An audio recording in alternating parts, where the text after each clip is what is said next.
بسم اللہ الرحمن الرحیم۔ السلام علیکم ناظرین، آپ دیکھ رہے ہیں عارف حمید بھٹی یوٹیوب چینل۔ ناظرین، روزانہ آپ کو ہر طرف سے خبریں ہی خبریں ملتی ہیں اور میری بھی ذمہ داری ان میں سے ایک ہے، لیکن آج میں بہت اسپیشل خبر کی بجائے چند حقائق آپ کے سامنے رکھنا چاہتا ہوں۔ فیصلہ آپ نے کرنا ہے۔ ناظرین، میرا اللہ کہتا ہے کفر کا نظام چل سکتا ہے، ظلم کا نہیں۔ حکم ہے کہ نا انصافی سے بڑا ظلم ہو کوئی نہیں سکتا۔ ناظرین، آج ہم سب کو ہمارے ملک کا کلچر ہے کہ دوسروں کو گالی دو، اپنی عزت بناؤ، حرام کا مال کماؤ اور دوسروں پر تنقید کرو۔ اس لیے میں چند حقائق جو میرے اپنی آنکھوں دیکھے ہیں آپ تک کرتا ہوں۔ فیصلہ ناظرین آپ نے کرنا ہے۔ آج چھوڑ دیں کہ آپ کس سیاسی جماعت سے تعلق ہے اور میں کون ہوں۔ ہم الحمدللہ مسلمان ہیں اور دوسرا پاکستانی ہے، اور یہاں جو بھی دوسرے ملک میں رہتے ہیں وہ مجھ سے زیادہ ان اپنے لیے مقصد میں بہتر ہے۔ ناظرین، اس ملک میں ہم قوم کیوں نہیں بن سکے، ہجوم بن گئے ہیں۔ اس کی وجوہات یہ ہے، اللہ کا حکم تھا کہ جو شخص رزق حلال ہے تو اس کا حساب ہے، حرام ہے تو عذاب ہے۔ 90% کم و بیشتر لوگ مبینہ طور پر حرام کما رہے ہیں۔ اللہ کہتا ہے جو شخص جھوٹ بولتا ہے میں وہاں سے برکت اٹھا لیتا ہوں۔ اس لیے نفسا نفسی کا ہر طرف دور ہے۔ کوئی بھی شخص مجھ سمیت اپنی اصلاح نہیں کرتا، دوسروں کو گالیاں دے کے اپنی عزت کو اضافہ کرتا ہے۔ ہمارے اداروں کا جو تباہ حالی کا حال ہے، میں کچھ گزارشات کرتا ہوں۔ ناظرین، ہر طرف یہ کلچر فروغ پا رہا ہے کہ میں ٹھیک ہوں، باقی سب ڈاکو، چور، فراڈیے، کرپٹ، جھوٹے، بدکردار ہیں۔ کبھی ہم نے اپنی ذات سے اپنی اصلاح کا عمل شروع نہیں کیا۔ شاید اسی لیے ہم تباہ ہو گئے کہ ہم دوسروں کی برائیوں میں کا شور ڈال کے اپنے عیب اس میں چھپاتے ہیں۔ اسی لیے ہم قوم نہیں بن پا رہے، ہجوم ہے۔ ہر بندے کی اپنا اپنا سچ ہے۔ ہر طاقتور سچ اس کو کہتا ہے جو اس کو فائدہ دے۔ جو سچ اس کے خلاف جائے اسے وہ کبھی کہہ دیتا ہے یہ گستاخ ہے، یہ گھٹیا آدمی ہے، یہ ملک دشمن ہے، یہ اداروں کا احترام نہیں کرتا، اس کو گرفتار کر لو، اس کو پابند سلاسل کر دو، اس کو جیل میں پھینک دو۔ لیکن ہر برائی وہ اس میں ہوتی ہے۔ ناظرین، میں نے درجنوں نہیں سینکڑوں ہزاروں لوگ ایسے دیکھے ہیں جو حرام کھاتے ہیں، رشوت کا نجائز پیسہ، تو اللہ کہتا ہے سور کا گوشت ہے نجائز پیسہ، الراشی والمرتشی، جسے اللہ ہی کہتا ہے کہ وہ زندگی میں ہی جہنمی ہے۔ میں آپ ہم سب برائی سے اس لیے بچتے ہیں کہ جہنم کی آگ کی طرف نہ جائیں۔ ہم کرپشن سے اس لیے بچنے کی کوشش کرتے ہیں۔ جو اللہ پہ یقین رکھتا ہے، میں ان لوگوں کی نہیں بات کر رہا ہم جیسے گناہ گاروں کی، جو اللہ پہ یقین رکھتے ہیں کہ حرام نہیں کھانا کیونکہ اللہ کہتا ہے یہ جہنمی ہے۔ جھوٹ نہیں بولنا، بدکرداری نہیں کرنی، ہر وہ کام سے بچنے کی کوشش کرتے ہیں جو جہنم کی طرف لے جائے۔ لیکن اللہ تو کہتے ہیں الراشی والمرتشی، رشوت لینے اور جہنمی والا۔ ادھر رشوت لینے والا بھی کہتا ہے دوسرا چور ہے، اور رشوت دے کے فائدہ لینے والا بھی دوسرے کو چور کہتا ہے۔ وہ یہ نہیں سوچتا کہ جو حرام کا پیسہ وہ کھا رہا ہے وہ تو دنیا میں جہنمی ہو گیا۔ تو بھائی تم دوسرے پہ کس منہ سے کرتے ہو؟ یہ کوئی بھی ہے، یہ جج ہے، جنرل ہے، صحافی ہے، سیاستدان ہے، بزنس مین ہے، سرکاری افسر ہے، پرائیویٹ افسر ہے، دکاندار ہے، ارب پتی ہے، کھرب پتی ہے، گریڈ 5 کا 22 کا ہے، جو بھی ہے۔ اللہ نے حرام سب کے لیے حرام کہا۔ یہ نہیں کہیں کہا میرے اللہ نے کہ یہ امیر آدمی طاقتور کے لیے حرام جائز ہے اور کمزور آدمی کے لیے حرام ناجائز ہے۔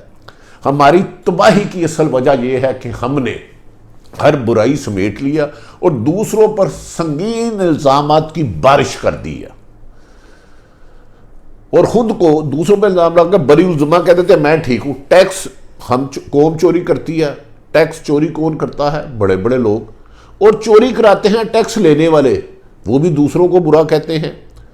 ناظرین، ہر محکمے میں کرپشن عروج پر ہے، رشوت لینے والا بھی دوسروں کو برا کہہ رہا ہے اور دینے والا بھی ایک دوسرے پر الزام ڈال رہے ہیں۔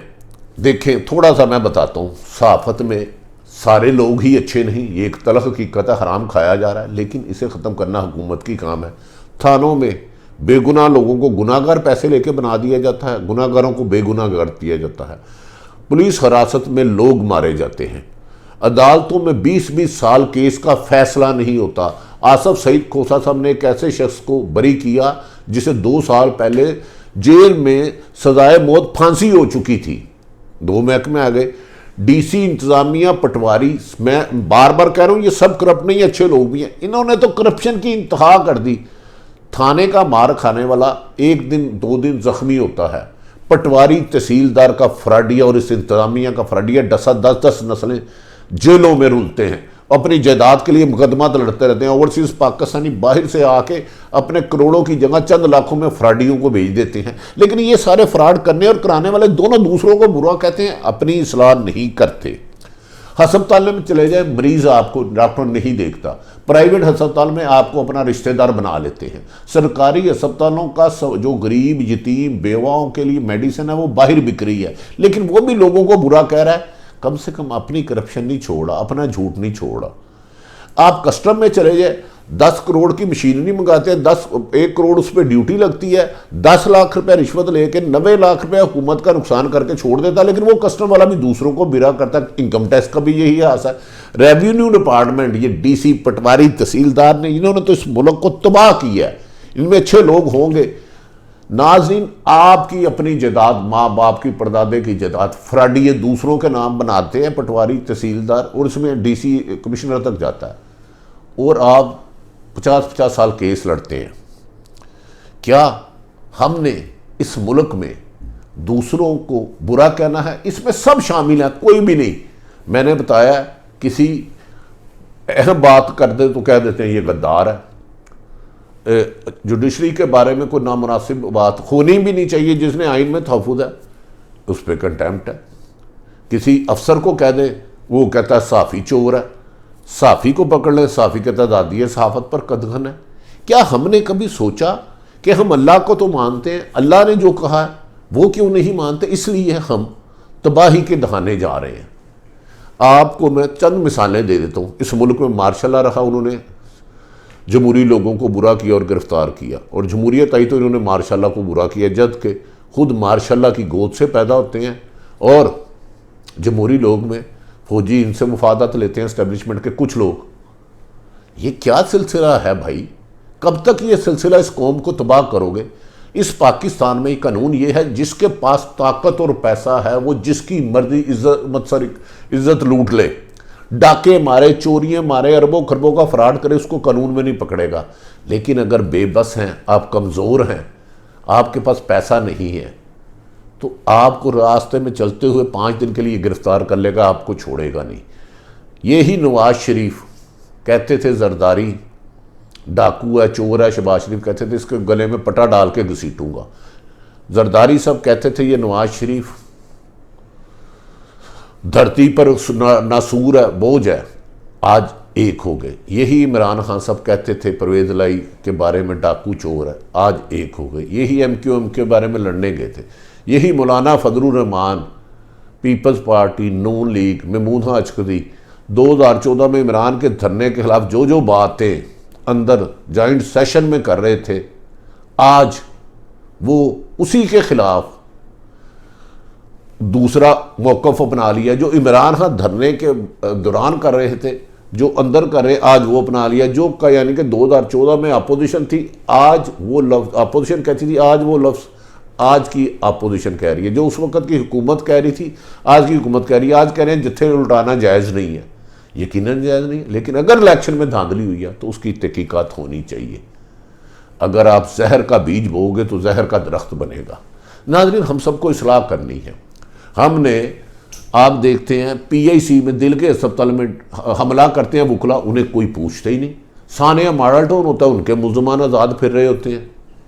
ثانیہ سائیول ہوتا ہے، اس کے ملزمان آزاد پھر رہے ہوتے ہیں. اور یہ سب انصاف کے دعوے دار ہیں. ججوں کے کپڑے اتار لیے جاتے ہیں، وکلا صاحبان اتار لیتے ہیں، لیکن انہیں کوئی پوچھتا ہی نہیں. پولیس حراست میں بندے مر جاتے ہیں.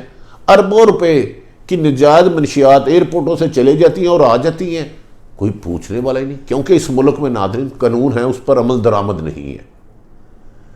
ہم سب اللہ کو مانتے ہیں، اللہ کی نہیں مانتے. ہم نے ایک کام کر لیا ہے، دوسروں کو برا اتنا کہو کہ میری برائی کی طرف کوئی نہ آئے. ہم جمہوریت پر یقین رکھتے ہیں لیکن سیاسی جماعتوں میں جمہوریت نہیں، بدترین ڈکٹیٹرشپ ہے۔ جو نواز شریف نے کہہ دیا پوری جماعت طوطے کی طرح وہ بولے گی، جو زرداری نے کہہ دیا پوری زبان طوطے کی طرح وہ بولے گی، جو عمران خان صاحب نے فرما دیا پوری زبان طوطے کی طرح بولے گی۔ لیکن جو تین دفعہ حکومت میں رہے، میرا ان سے ایک سوال ہے، اور ظالموں تم نے کون سا کام عوام کی بہتری کے لیے کیا ہے؟ عمران خان سے بھی پوچھے، یقیناً پوچھے، 2.25 سال 2.5 سال ہو گئے ہیں۔ اور ظالموں تم نارا اپنی اکانومی اربوں خربوں پر چلے گئی، تمہاری جائیدادوں کا آپ کو بھی حساب نہیں، اور جس قوم کے تم حاکم بنے، جس دور میں بھی بنے، ڈکٹیٹر کی شکل میں بنے جمہوریت کی، وہ تو لٹ گئی، وہ تو بنیادی حقوق سے محروم ہو گئی۔ آپ کہتے ہو آئین کی وائلیشن ایک جگہ، میں کہتا ہوں آئین کی وائلیشن عوام کے لیے 38 سکے ہیں، تو آپ کو انصاف دینا، تعلیم دینا، روزگار دینا، روٹی کپڑا مکان دینا۔ ظالموں سچ کون ہے جھوٹا کون ہے؟ کبھی یہ بھی احتساب ہوگا کہ اس ملک میں کردار اور عمل کی عزت ہوگی، حرام کے پیسے والوں کی عزت نہ ہوگی، بڑے عہدے والوں کی عزت نہ ہوگی۔ ناظرین میں آخری ایک بات ختم کر کے آپ پر ختم کرتا ہوں۔ یہ جو ڈاکو چور ہیں، بہت سے تھنک ٹینک کہتے ہیں کہ فلاں آدمی کا بہت بڑا عہدہ ہے، اللہ اس پہ مہربان ہے، فلاں کے پاس اربوں خربوں روپے ہے وہ اللہ مہربان ہے۔ نہیں ناظرین، میں اس سے اتفاق نہیں کرتا۔ جتنا بڑا عہدہ ہے، جتنا زیادہ پیسہ اس کی آزمائش ہے۔ اس بات پہ ختم کرتا ہوں۔ آپ نبی پاک محمد صلی اللہ علیہ وسلم رحمت العالمین تھے، کل کائنات کے لیے رحمت العالمین تھے۔ اللہ چاہتا تو آپ ہاتھ اٹھاتے تو درخت اور پہاڑ ہیرے جوہرات بن جاتے، جند پرند آپ کے محافظ بن جاتے۔ آپ نبی پاک محمد صلی اللہ علیہ وسلم کی ذات مبارکہ نے بھوک کی وجہ سے پیٹ پر پتھر باندھا، اس کا مطلب ہے دولت کامیابی نہیں ہو سکتی، وہ تو اللہ کے محبوب تھے۔ آپ پر ایک عورت نے گند پھینکا، اس کا مطلب ہے طاقت کامیابی نہیں ہو سکتی، ورنہ عورت گند نہ پھینکتی، جند پرند آپ کے محافظ ہو جاتے۔ اور اللہ تعالیٰ نے جو کچھ آپ کو طاقت دی ہے دنیا میں یا دولت دی ہے، اس کی آزمائش ہے، اسے طاقت نہ سمجھے۔ اللہ کہتا ہے جس شخص میں عاجزی نہیں میں اسے عاجز کر دیتا ہوں۔ ناظرین، عارف حمید بھٹی نے آج کسی خبر کی بجائے چند حقائق چیدہ وقت کی کمی کی وجہ سے آپ کے پاس سامنے رکھے۔ فیصلہ آپ کریں، میں کسی کا کوئی جج نہیں ہوں، تھانے دار نہیں ہوں۔ اگر عارف حمید بھٹی کا یوٹیوب چینل پسند آئے تو اسے سبسکرائب کریں، اپنے ارد گرد رہنے والوں کی خوشیوں کا خیال رکھیں، کسی کو تکلیف نہ دیں، کوشش کریں۔ اللہ کو جتنا مانتے ہیں اللہ کی بھی اتنی مان لیں۔ پاکستان زندہ باد۔